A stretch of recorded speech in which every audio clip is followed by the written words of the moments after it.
Break के बाद स्वागत बढ़ते आगे। बड़ी खबर मोतिहारी से है, जहां हरसिद्धि में एक दिल दहला देने वाली घटना सामने आई है। ट्रैक्टर के रोटावेटर से एक बच्चे की कई टुकड़ों में कटकर मौत हो गई है।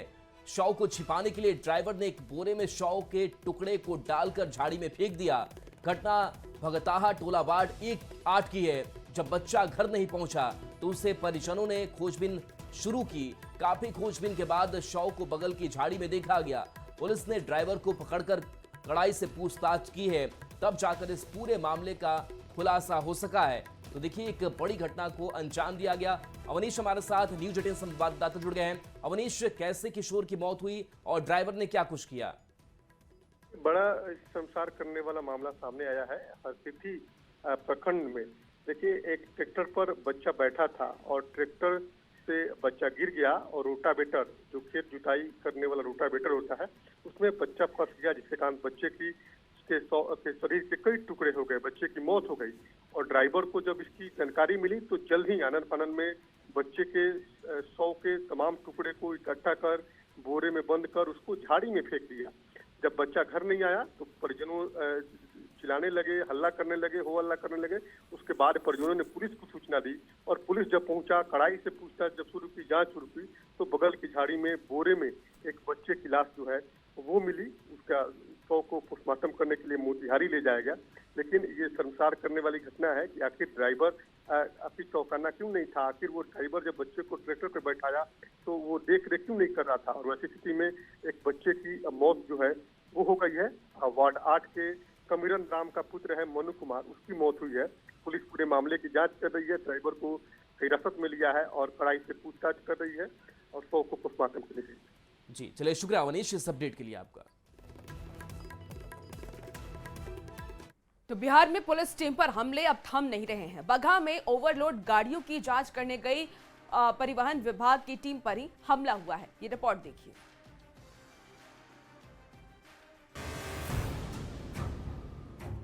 तस्वीरें बगहा की है, जहां ओवरलोड वाहनों की जांच कर रहे परिवहन विभाग की टीम पर भीड़ ने सरेआम हमला कर दिया।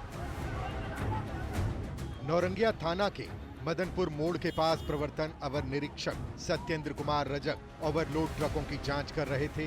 उसी दौरान कई वाहन मालिकों और ड्राइवरों ने स्थानीय लोगों के साथ मिलकर न सिर्फ पुलिस टीम के साथ बदसलूकी की, बल्कि प्रवर्तन अवर निरीक्षक को दौड़ा दौड़ा कर पीटा। वाहन चालकों और वाहन मालिकों ने परिवहन विभाग के सरकारी काम में बाधा डालने के साथ दारोगा के साथ मारपीट की घटना को अंजाम दिया। घटना का वीडियो सोशल मीडिया पर तेजी से वायरल हो रहा है। वीडियो में साफ देखा जा सकता है कि किस तरह अधिकारी सत्येंद्र कुमार रजक को सड़क किनारे घेर कर पीटा जा रहा है। हमलावरों ने उनके साथ धक्का मुक्की करते हुए बदसलूकी की।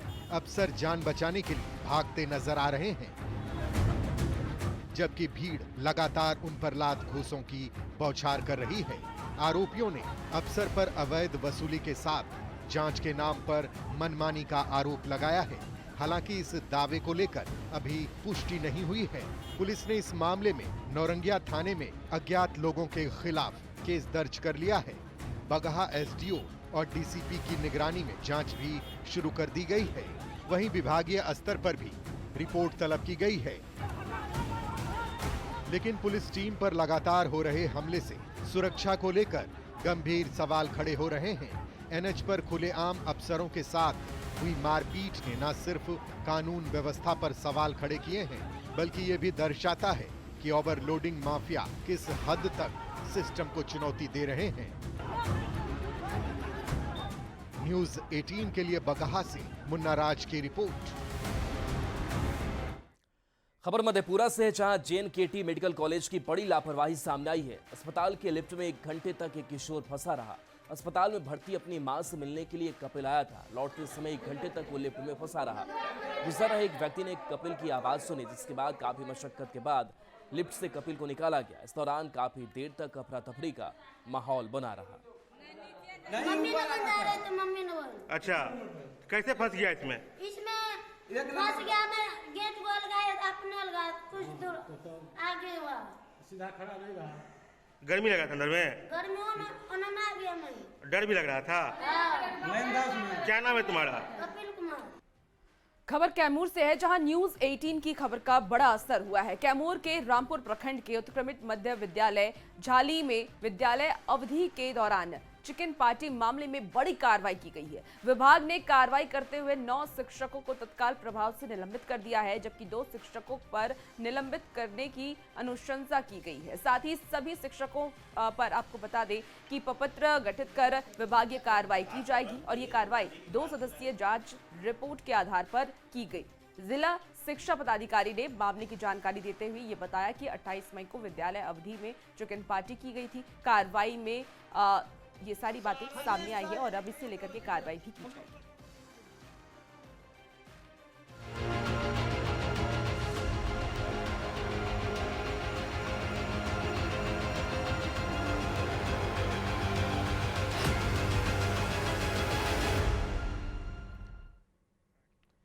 बिहार में गर्मी चरम पर है। कई शहरों में पारा 40 के पार है। अभी और 2-3 दिन उमस भरी गर्मी रहेगी। 3 दिन बाद ही राहत मिलने की उम्मीद है।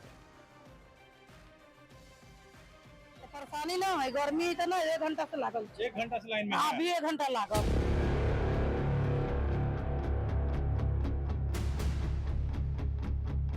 हाथ में पंखा लेकर गर्मी भगाने की कोशिश करती ये है मुजफ्फरपुर की रेखा देवी।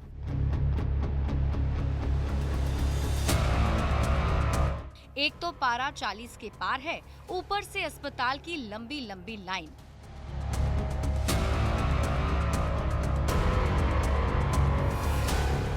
ये सिर्फ एक रेखा देवी की परेशानी नहीं है। एसकेएमसीएच के बाहर लाइन में लगे इन लोगों की हालात देखकर स्थिति का अंदाजा सहज ही लगाया जा सकता है। परेशानी तो होबे करे, गर्मी हां लाइन में लगे है तो परेशानी तो होबे करे। गर्मी की चपेट में सिर्फ मुजफ्फरपुर ही नहीं बल्कि पूरा बिहार है।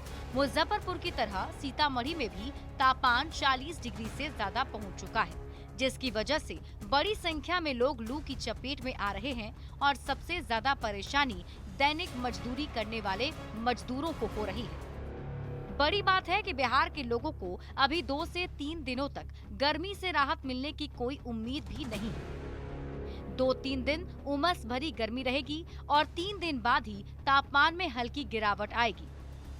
साथ में बारिश के भी आसार हैं। मौसम विभाग ने अगले 48 घंटों के लिए राज्य के 17 जिलों में हीट वेव का अलर्ट जारी किया है। गर्मी अधिकांश भागों में आज और कल 13 और 14 जून को बनी रहेगी, लेकिन 15 जून से थोड़ी वेदर और भी एक्टिविटी होने के चांसेस बन रही है। पटना में हीट वेव को लेकर खास तरह के निर्देश दिए गए हैं। स्कूल कोचिंग की टाइमिंग को लेकर निर्देश दिया गया है। सुबह 11 बजे के बाद क्लास नहीं चलेगी। आंगनबाड़ी केंद्र सुबह 10 बजे तक चलेंगे और कोचिंग शाम 4:30 बजे के बाद ही चलेंगे। Bureau report, news 18। भारतीय सैन्य एकेडमी यानी कि IMA में आज पासिंग आउट परेड हो रही है। आपको बता दें कि आज 491 कैंडिडेट्स पास होंगे और इनमें से 419 युवा सैन्य अधिकारी भारतीय थल सेना को मिलेंगे, जबकि 9 मित्र देशों 32 कैडेट भी आज पास आउट होंगे। श्रीलंका के सेना प्रमुख बतौर यूनिंग अफसर परेड का निरीक्षण करेंगे और पास आउट ऑफिसर कैडेट की सलामी देंगे। आपको बता दें कि IMA में पासिंग आउट परेड भारतीय सेना को मिलेंगे 419 युवा अफसर और मित्र देशों के 32 कैडेट भी इसमें पास आउट होंगे। श्रीलंका के सेना प्रमुख हैं मुख्य अतिथि। ये तस्वीरें आपको परेड की हम दिखा रहे हैं टीवी स्क्रीन पर।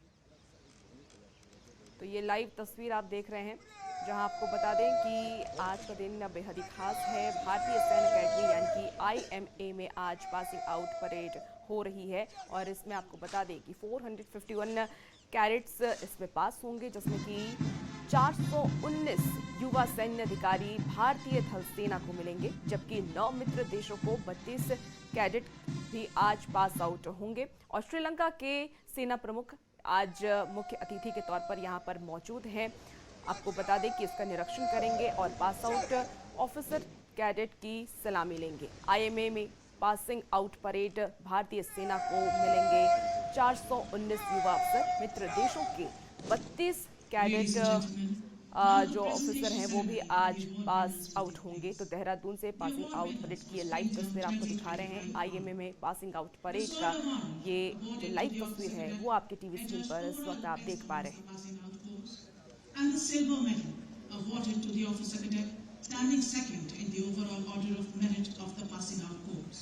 The winner is Academy Cadet Adjutant Ani Nehra.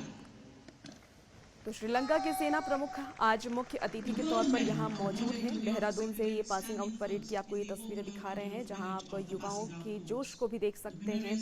और आईएमए में पासिंग आउट परेड की ये लाइव तस्वीर है, जहाँ भारतीय सेना को आज 419 युवा अफसर मिलने वाले हैं। मित्र देशों के 32 कैडेट भी इसमें पास आउट होंगे। श्रीलंका के सेना प्रमुख आज मुख्य अतिथि के तौर पर यहाँ पर मौजूद हैं, जो कि निरीक्षण करेंगे। देहरादून से पासिंग आउट परेड की लाइव तस्वीर इस वक्त आप देख पा रहे हैं। आईएमए पासिंग आउट परेड हो रहा है और ये परेड की एक एक पल पल की जो तस्वीर है वो हम आपको दिखा रहे हैं। तो मित्र देशों को 32 कैडेट पास आउट इसमें होने वाले हैं। श्रीलंका के सेना प्रमुख आज इसका निरीक्षण करेंगे और यहाँ पर मुख्य अतिथि के तौर पर वो मौजूद हैं।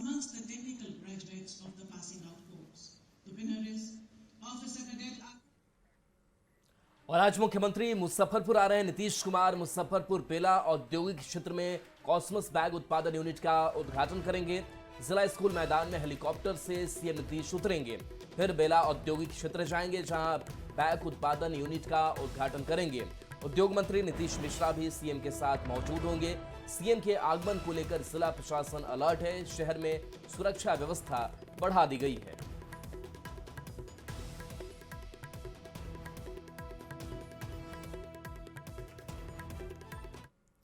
और बिहार के सभी विश्वविद्यालयों के वीसी की बैठक बुलाई गई। आपको बता दें कि कुलाधिपति आरिफ मोहम्मद खान ने 18 जून को ये बैठक बुलाई और उच्च शिक्षा के अधिकारी भी इस बैठक में भाग लेंगे। तो ये बैठक बुलाई गई है, 18 जून को ये बैठक बुलाई जाएगी और शैक्षणिक और वित्तीय स्थिति की समीक्षा इसमें की जाएगी। नई शिक्षा नीति और दोहरी डिग्री को लेकर के भी इस पर चर्चा होगी। सभी वीसी को बैठक में भाग लेने का निर्देश भी दिया गया है। तो पटना से आपको ये बड़ी खबर बता रहे हैं, जहां 18 जून को ये बैठक होने वाली है और ये बैठक हर महीने में खास नजर आ रही है। खासतौर पर शिक्षा के लिहाज से देखें तो ये बैठक बेहद ही अहम है। अधिकारियों के साथ ये बैठक होगी। इस बैठक में उच्च शिक्षा के अधिकारी भी मौजूद रहेंगे। शैक्षणिक और वित्तीय स्थिति की समीक्षा की जाएगी। इसके साथ ही नई शिक्षा नीति और दोहरी डिग्री को लेकर के इस बैठक में चर्चा होगी। सभी वीसी को बैठक में भाग लेने का निर्देश दिया गया है। बड़े महानगरों की तर्ज पर अब मुजफ्फरपुर का भी विस्तारीकरण किया जाएगा। मुजफ्फरपुर में एक नया टाउनशिप डेवलप किया जाएगा। इसके लिए नगर विकास विभाग काम कर रहा है। साथ ही नए बस स्टैंड के साथ खेलगांव का भी निर्माण होगा। इसकी घोषणा खुद बिहार के डिप्टी सीएम सम्राट चौधरी ने की है। डिप्टी सीएम ने कहा है कि मुजफ्फरपुर में नए टाउनशिप डेवलप किए जाएंगे, वहीं शहर में नए बस स्टैंड भी बनेगा। इसके अतिरिक्त खेल को बढ़ावा देने के लिए खेलगांव का निर्माण होगा, जहां खेल को लेकर तमाम व्यवस्थाएं होंगी। और हम लोग इसकी पूरी रूपरेखा के साथ नगर विकास काम कर रहा है।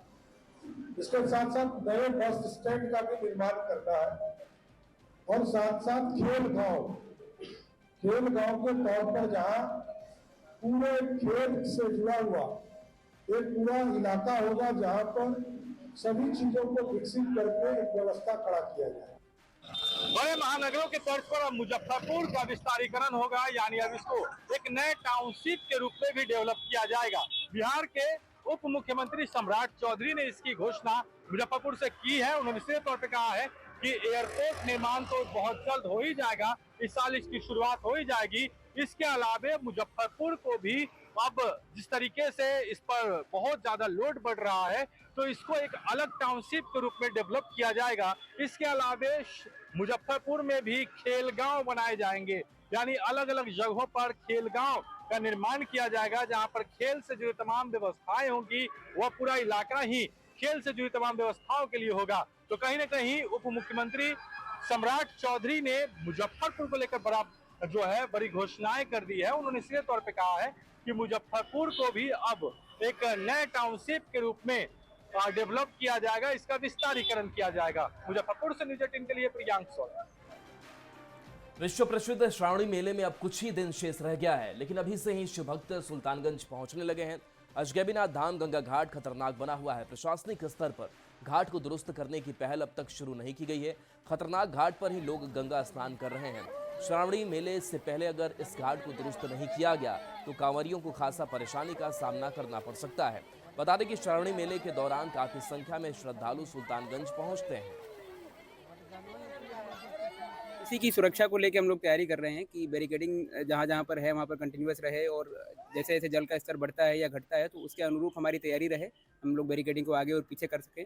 जो SDRF की बोट है और गोताखोर नाविक और जिला प्रशासन की ओर से भी जो नाव रहेंगी वो समय यहाँ प्रतिनियुक्त रहे, और जो हमारा बल है और मजिस्ट्रेट है वो भी निगरानी रखें इस पर, और जैसे भी कोई अगर किसी अप्रत्याशित चीज़ की सूचना होती है तो इसका निराकरण किया जाए। सुल्तानगंज का अजगैबीनाथ गंगा घाट पूरी तरह से खतरनाक हो गया है। श्रावणी मेले में महज ही कुछ दिन ही शेष बचे हैं और भागलपुर जिला प्रशासन की ओर से इस घाट को दुरुस्त करने की अब तक कोई कवायद शुरू नहीं की गई है। तस्वीरों में साफ तौर पर देख सकते हैं कि किस तरह से यह अजगैबीनाथ गंगा घाट खतरनाक बना हुआ है। हालांकि कुछ लोग अभी भी जान जोखिम में डालकर इस घाट पर स्नान करते हुए नजर आ रहे हैं, लेकिन जिस तरह से श्रावणी मेले में शिव भक्तों की भारी भीड़ जो है इस घाट पर उमड़ती है और काफ़ी संख्या में लोग इस घाट पर स्नान करने के लिए आते हैं, लेकिन यह घाट जो है वो खतरनाक बना हुआ है। जिला प्रशासन को श्रावणी मेला शुरू होने से पहले ही इस घाट को दुरुस्त कराना होगा, नहीं तो हमेशा अनहोनी की जो आशंका है वो इस घाट पर बनी रहेगी। विकास कुमार सिंह, न्यूज़ 18, भागलपुर। खबर भागलपुर से है, जहां 11 जुलाई से विश्व प्रसिद्ध सावन मेला शुरू होने वाला है और सावन मेले को लेकर के सभी विभाग अपनी अपनी तैयारियों में लगे हैं। इस दौरान मालदा डिवीजन के DRM ने मेले की तैयारी को लेकर के सुल्तानगंज रेलवे स्टेशन का जायजा लिया। DRM ने कई अधिकारियों के साथ स्पेशल सैलून से सुल्तानगंज रेलवे स्टेशन पहुंचे और अमृत भारत योजना के तहत हो रहे सुल्तानगंज रेलवे स्टेशन के सौंदर्यकरण का भी उन्होंने जायजा लिया। साथ ही आपको बता दें कि DRM ने कांवरियों की सुविधा के लिए यात्री शेड, बैरक, शौचालय, लिफ्ट, पूर्वी एवं पश्चिमी छोर और शीतल पेयजल, इसके साथ ही CCTV कैमरा, कंट्रोल रूम, कांवरियों के विभिन्न जगह ठहरने की व्यवस्था और वाहनों की पार्किंग का भी जायजा लिया। ऑफिसर्स हैं उनके साथ में हम लोगों ने आज निरीक्षण किया, प्रिपेयरनेस देखी कि क्या क्या चीज़ें हैं जो हम लोगों को यात्रियों की सुविधाओं के लिए करनी है और एडिशनल फैसिलिटीज़ जो हम उनको दे सकते हैं उसके बारे में हम लोगों ने जायजा लिया। और पटना से बड़ी खबर, जहां बिहार ई-वोटिंग करने वाला देश का पहला राज्य बनेगा। निकाय चुनाव में ई-वोटिंग लागू होगी। व्यवस्था राज्य निर्वाचन आयोग ने इसको लेकर बकायदा निर्देश जारी किया है। 80 साल से अधिक के मतदाता, दिव्यांग और प्रवासी मतदाता स्मार्टफोन से मतदान कर सकेंगे।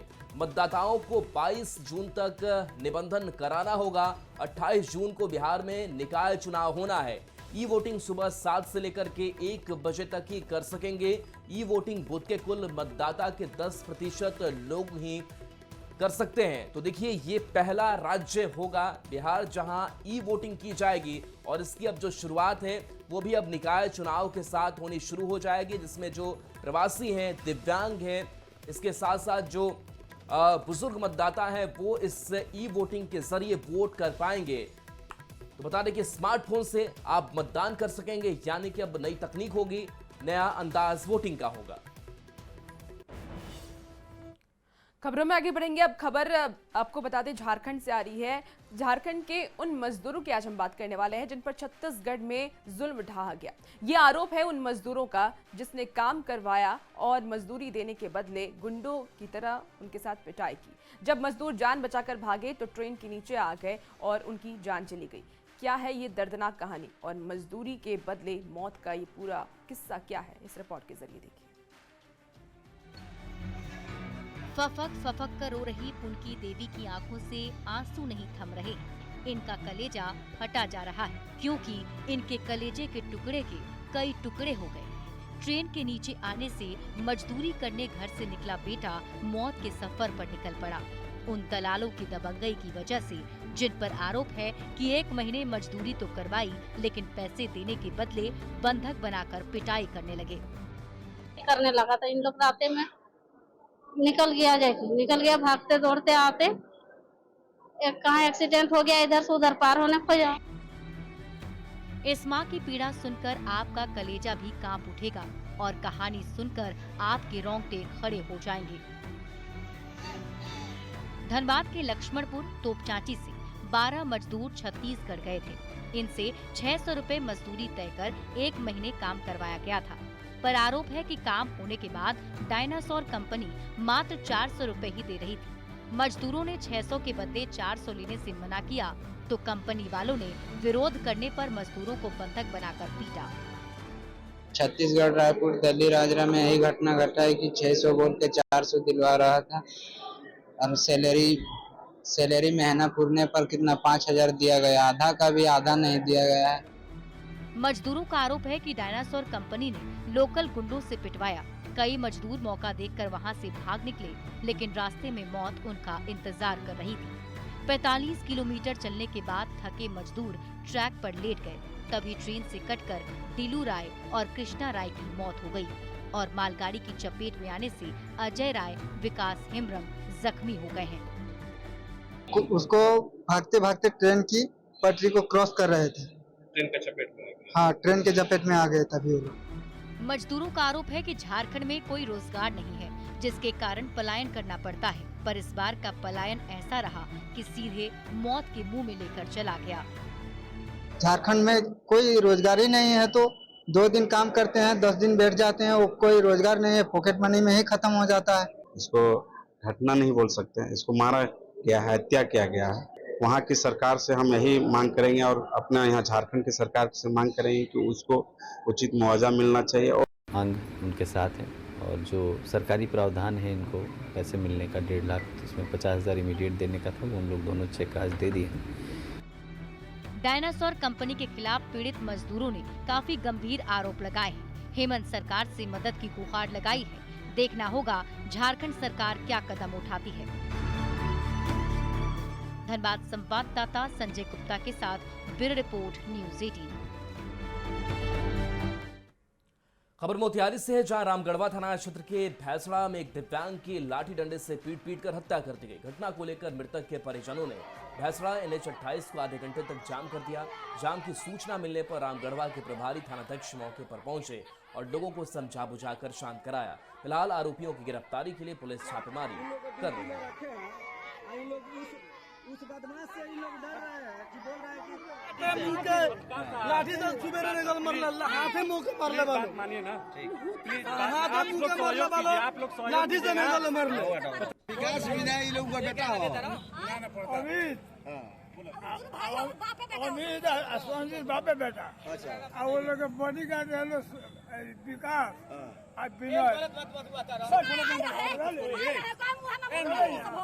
बाद में तुम क्या केस फिलहाल इस बुलेटिन में इतना ही। बने रहिए न्यूज़ 18 बिहार झारखंड के साथ।